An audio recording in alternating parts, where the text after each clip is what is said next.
This was the moment a North Manchester man had a rude awakening before being arrested following a drugs bust.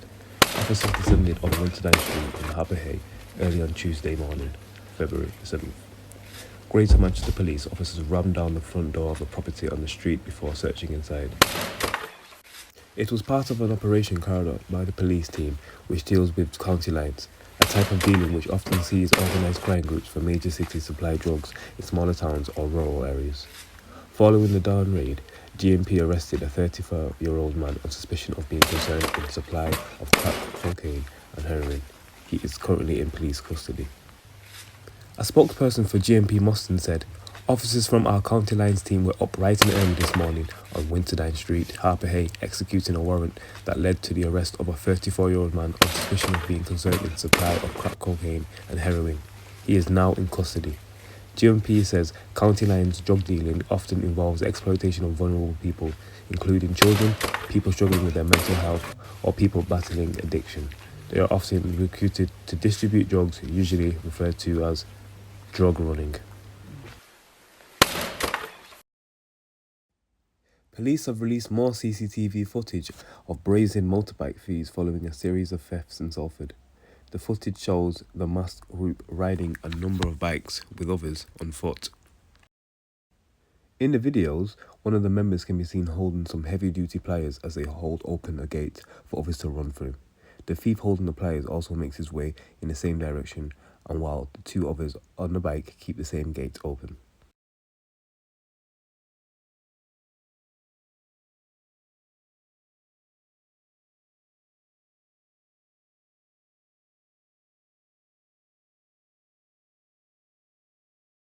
A post by GMP Salford Division on Facebook reads, "The Salford South East neighbourhood team continues to investigate a series of attempt theft of motorbikes in the Pendleton, Charlestown and Ordsall area."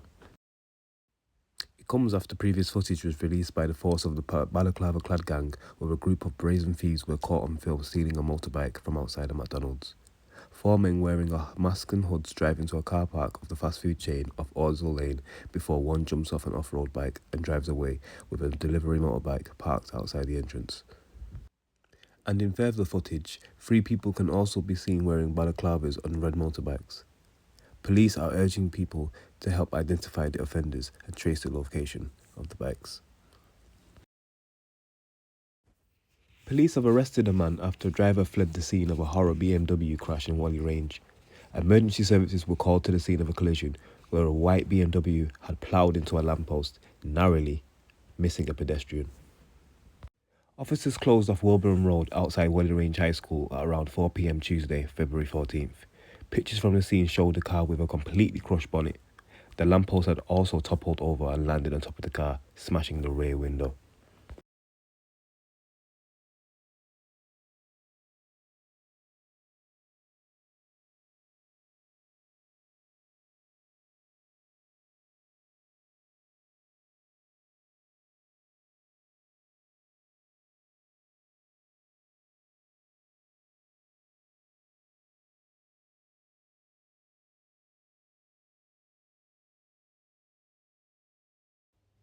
I'm sorry, but what a fucking idiot, honestly.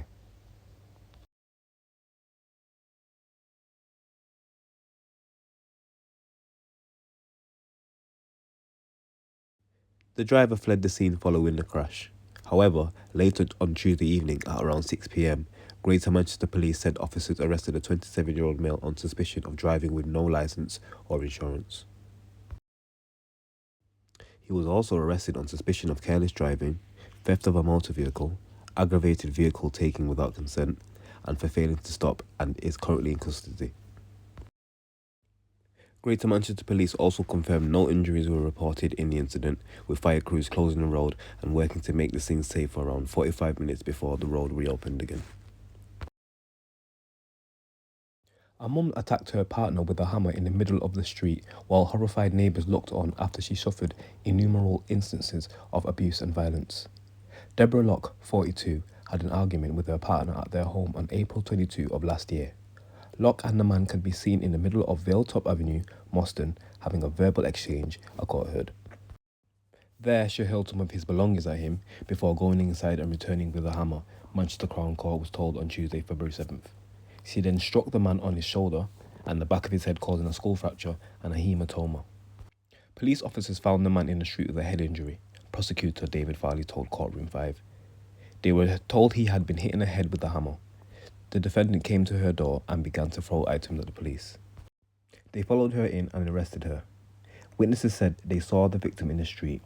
The defendant hit him twice and she was shouting, "He beats me up and strangles me."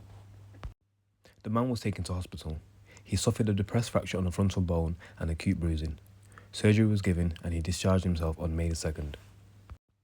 Locke had 2 previous convictions, one for wounding in 1997 and the second for a dissimilar offence in 2004, Mr. Farley added.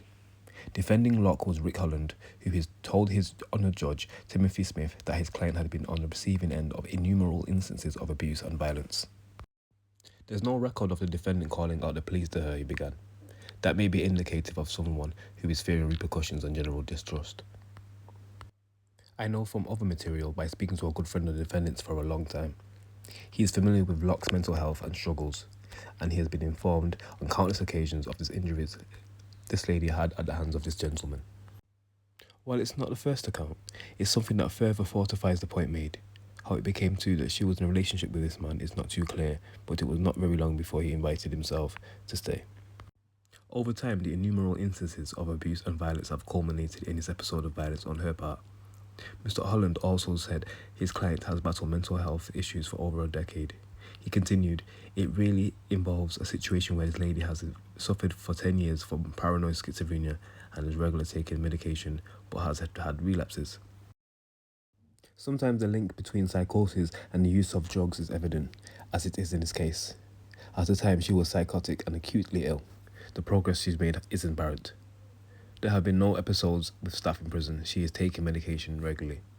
Mr. Holland clarified that at the time of the attack, Locke was under the influence of amphetamines and alcohol. Judge Timothy Smith decided that an immediate prison sentence was necessary for Locke. Summing up, he told her the attack itself took place between 10:30 and 11 p.m. on April the 22nd.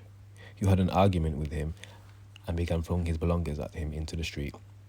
Neighbours were disturbed and they were able to witness you going back into the house to reappear with a hammer so you could proceed to strike the victim with.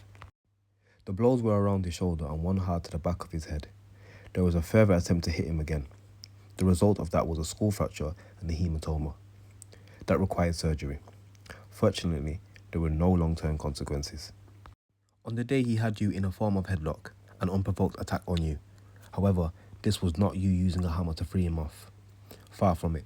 It was not in defence to yourself, but in response to what was happening to you. There was a degree of provocation. Judge Smith sentenced Locke to 22 months in prison. He initially gave a 28-month term, but this was reduced because she admitted her offence of Section 20 grievous bodily harm on an earlier court appearance. Locke has already been remanded for around 10 months. This means she will be released in the spring.